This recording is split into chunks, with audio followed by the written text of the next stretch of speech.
Hello everyone. If you're watching this live or if you're watching this at any point later in the day, welcome back to the channel.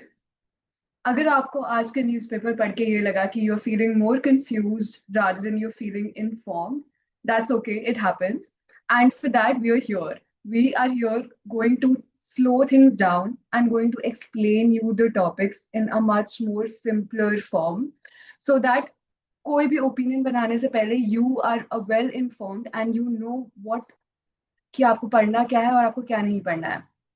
सो आज के इस live stream में we will be talking about the Shanti bill कि वो क्यों existence में आया what were the things जिनको एड्रेस करने के लिए it came into the picture and why is it being criticised so much in the parliament उसका जो पास होना इन द पार्लियामेंट ये जो चीज हुई है इसको बहुत ज्यादा क्रिटिसिज्म फेस करना पड़ रहा है from the opposition and why is that happening so, Shanti Bill is basically a sustainable harnessing and advancement of nuclear energy in India bill. And this bill is basically going to open the gates of the nuclear power sector of India for the private companies and it is also going to allow foreign companies to participate in the Indian nuclear sector. एक sector जो हमेशा से has been controlled and governed by only the state, only the government, only the central government, will now allow foreign companies and private companies to come and participate. तो जो चीज पहले 100% state rule थी now 51% of it is going to be controlled by the government and 49% of it is going to be governed by the private companies or the foreign participation, whatever is going to take place. अब हम हमारा मतलब क्या है when we से कि private companies भी involve हो सकती है फॉरेन कंपनीज फॉरेन पार्टिसिपेशन भी अलाउड है it means that private companies जो है वो लाइसेंस ले सकती हैं to own to build and to operate nuclear power plants in India it's a very very very big field क्योंकि nuclear sector nuclear energy sector is a very sensitive sector अब जब भी कोई बिल आता है एग्जिस्टेंस में तो वो हवा में तो आता नहीं है definitely there are some gaps in the existing legal framework या फिर maybe that legal framework has become outdated as compared to the current societal needs आज की जो society की needs हैं उसके according that bill or that law sorry does not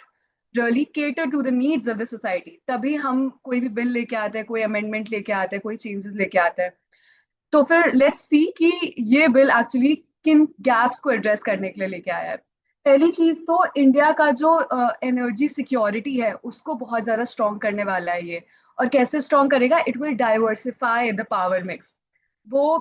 different अब जो basically what it is going to do is यहाँ पे ये लोग अपना reliance on the fossil fuels for energy production उसको कम कर देंगे the their dependence on importing fuel is going to reduce. दूसरी चीज 24/7 जो बेस लोड पावर है that is going to be available to the power grids basically base load का मतलब क्या होता है बेस लोड पावर का मतलब ये होता है कि फॉर एग्जाम्पल आपके घर में बिजली आती है बिजली कहाँ से आती है पावर ग्रिड से आती है इलेक्ट्रिसिटी ग्रिड से आती है and for them to also function they also need electricity जो हमारी डेली की रिक्वायरमेंट्स होती है डेली नीड्स होती हैं उनको फुलफिल करने के लिए भी जो एनर्जी प्रोड्यूस होती है जो इलेक्ट्रिसिटी प्रोड्यूस होती है दैट आल्सो नीड्स इलेक्ट्रिसिटी तो 24/7 उस इलेक्ट्रिसिटी उस पावर ग्रिड को इलेक्ट्रिसिटी सप्लाई मिले ताकि हमारी करंट एवरीडे नीड्स को फुलफिल किया जा सके that is what base load power means and जो ये बिल लाया गया है दैट विल इंश्योर कि हमारे जो पावर ग्रिड्स हैं उनको 24/7 बेस लोड पावर प्रोवाइड करे जो कि सोलर एनर्जी और विंड एनर्जी नहीं कर सकती अब तीसरी बहुत इंपॉर्टेंट चीज कि हम लोग अभी तक जो इंडिया का पावर सेक्टर है जो इंडिया का पावर सेक्टर है that is dependent on your fossil fuels and fossil fuels से जो जब फॉसिल फ्यूल्स को जब हम यूज करते हैं तो बहुत ज्यादा कार्बन एमिशन होता है बहुत ज्यादा पोल्यूशन होता है and on the very opposite if we are using nuclear energy for it nuclear energy is a comparatively cleaner resource और उससे हमारे जो कार्बन एमिशंस होंगे वो बहुत बहुत ज्यादा लो होंगे when we talk about when we compare it with fossil fuels. तो ये तीन चीजें तो हो गई कि हमारा इंपोर्ट, हमारा एनर्जी सेक्टर स्ट्रांग होगा। क्यों स्ट्रांग होगा? क्योंकि हम फॉसिल फ्यूल्स पे डिपेंड कम होंगे, हमारा इंपोर्ट कम होगा। दूसरी चीज, हमें 24/7 बेस लोड पावर मिलेगी, जो कि सोलर एनर्जी, विंड एनर्जी नहीं दे सकती। तीसरी चीज, it will cause less of a pollution जो कि फॉसिल फ्यूल्स को यूज करके होता है। कार्बन एमिशंस बहुत ज्यादा रिड्यूस होंगे and it will help India to reach that 2070 goal of achieving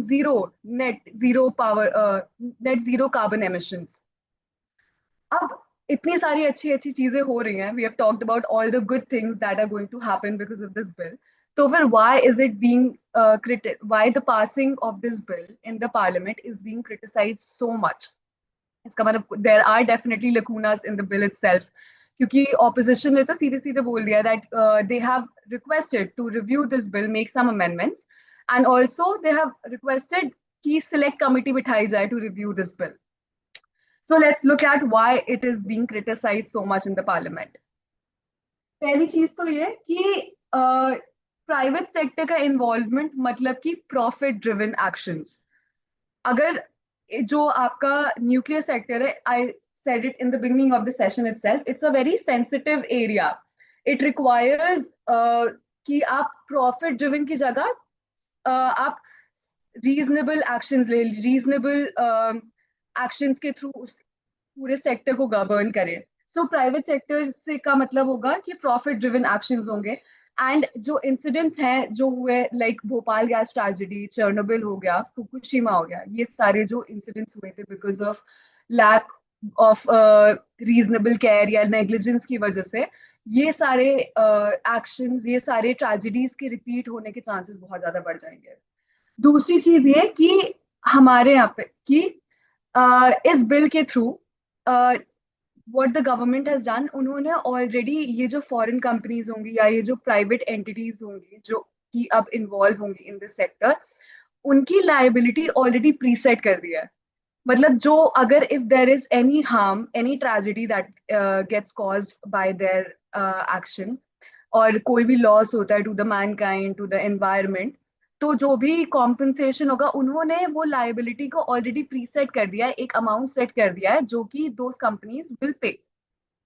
दूसरी चीज, उन्होंने कॉम्पनसेशन क्लेम करने का जो सिस्टम है वो उन्होंने एक स्पेशल सिस्टम अपना डिवाइस कर दिया है। तो इससे हो क्या रहा है कि सिटीजन्स के पास, they will not be able to go to the courts. एक रेगुलर रिकोर्स क्या होता है कि a normal citizen, if they have been wronged, they can go to the court and they can sue that company and they can seek compensation, they can seek relief. But ये जो एक recourse जो हर एक citizen, हर एक नागरिक को मिलता है, उन्होंने उस रिकोर्स को उनसे छीन लिया है by creating a system of themselves, एक स्पेशल सिस्टम बना करके, कि इवन अगर उन्हें कॉम्पनसेशन चाहिए होगा तो they will have to go through a separate authority, a designated special authority. और उन्होंने लाइबिलिटी भी एक प्री सेट कर दिया है। अब प्री सेट लाइबिलिटी जो उन्होंने करी है, वो लाइबिलिटी मतलब आप कितना भी डैमेज करो, मान लो कि उन्होंने एक एक्स अमाउंट कर रखी है और 10x डैमेज हुआ है to the mankind, to the environment, to the ecological system, but उनको एक्स अमाउंट ही पे करना होगा। तो जब प्राइवेट कंपनीज को, जब इन कंपनीज को ऑलरेडी पता है कि कि इनको जो कॉम्पनसेशन पे करना है, इनकी जो लाइबिलिटी है वो एज इट इज बहुत लेस है, तो they will become lenient, lethargic with respect to maintaining their safety measures. Safety के मामले में they have that option of becoming more negligent, because उनको पता है उनकी लाइबिलिटी एक सेट है, एक मिनिमम लाइबिलिटी है। And then there is this third thing कि ये जो एक्शन है विद रिस्पेक्ट टू एक limited amount of liability and a set system of claiming compensation. This also undermines a very important principle called the polluter pay principle. Polluter pay principle आपका ये कहता है कि जो जो भी एंटिटी होगी, जो भी कंपनी होगी जिसकी वजह से डैमेज कॉज होता है, जिसके भी नेग्लिजेंट एक्ट की वजह से, जिसके भी एक्शंस की वजह से डैमेज कॉज होता है, that person, that company, that entity is going to pay for the damage that has been caused. अब now this is going to undermine this polluter pay principle. Companies will, क्योंकि उनको पता है कि उनकी liability एक सेट लाइबिलिटी है, तो दे तो कितना भी डैमेज होगा, they know that they are not going to pay the full compensation that is required for the damage cost. Instead, they will be paying a very, very less amount as compared to it. They'll be paying a set amount that is going to undermine the polluter pay principle. So these are the reasons why the opposition is really hell bent on opposing the passing of this bill, and wants a review to happen for this particular bill. Amendments so इसमें change हो. And this is everything that I've told you is important. इसके अलावा, as it is, I will be telling you a few other pointers that I want you to go through yourself. Like, I want you to go through what is AERB, what is NPI, NPCIL. I want you to look at कि अब जो private entities आएंगी या foreign participation जो उन्होंने allow किया है, उनको क्या क्या फंक्शंस अलाउ किए गए हैं कैरी आउट करने के लिए, एंड कौन से ऐसे फंक्शंस हैं जो गवर्नमेंट ने खुद रिटेन किए हैं, that they are going to exercise those functions. अब why is this important is because I want you to do your own research, because that is going what is going to help you retain and actually understand this concept a little further. I इसके अलावा I also want you to do one thing. Read the articles, one article in support of this bill, one article which is critically analyzing this bill. Because all of this is going to help you understand कि हो क्या रहा है, and it is also going to help you frame your own opinions. Yes. Baki, I think that is it for the day. If you want to discuss any other further, any other topic, or any other, you have any other feedback, you have any other questions to ask, any other queries, please leave it in the comment section, and I will see you tomorrow in the next live. Thank you so much.